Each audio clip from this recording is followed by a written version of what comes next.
Kasenjuk kirang basnong kathain marmain henen kasngi ka arp santari glober ar hajar ar pawar kilalek benya kendo yu menteri rangba bar yu sembut menteri rangba ka jela harengkat da kabala airu da ka dorkhas na ka benta ban pensngo pensngam bat ban kerpat ru na ka benta ban rat ikijing e kibakum kinong song snong hakate kathain kilamat mentala da kibon bon snem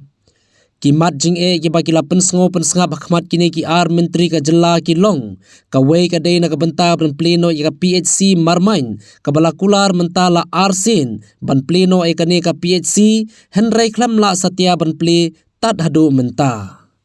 Nangta bansna penbhano eka surok kabana umden kabale terter shadu shakathain marmain bad kabami ru shadu shabirnihat halor kane nakaliang menteri katanat PWD uloong ba unsa penbhaswa ekane ka surong kumba arphosan kilometer kabaya kane on khot tender no hau benai yayong ban sedang pentrei no bad eka badang sa on sa pendapat hadin Susu kila buru ika jingkerpat yu menteri rangba ban aino ka wei ka auditorium hall hakane ka thain bat ka wei ka kali kit nongpang lane ka ambulance syaka senjung Siu kemen sibun ban itu ipi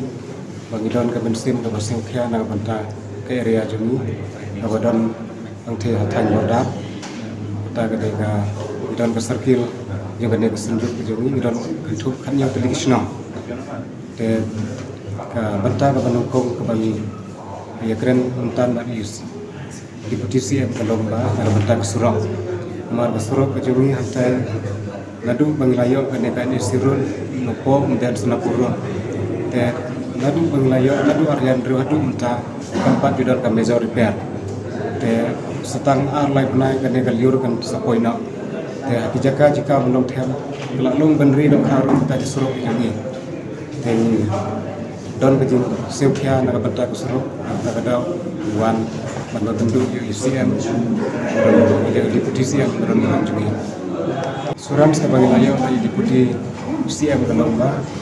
arpusan kilometer kalau long finalis sebagai hot and darma by April, Agustus. Kita kesuruh dan juga sekarang pembahasan pengendai kilometer. Itu yang iban ban kobar baru sampai pengendai kilometer bagi le agak si confess.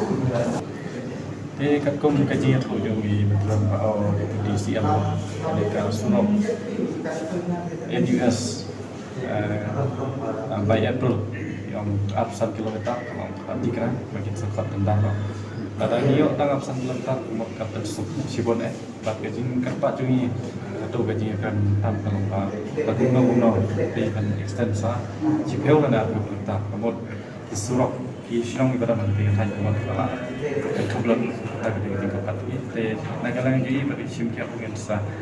yang mentah kadai lesai tambah sukan extend sampai akan next kemudian ada robot kemudian apa boleh snapbot kemudian NUS nongpok kemudian snapbot tak ada yang suruh kalau ini penekal ni harus jadi mana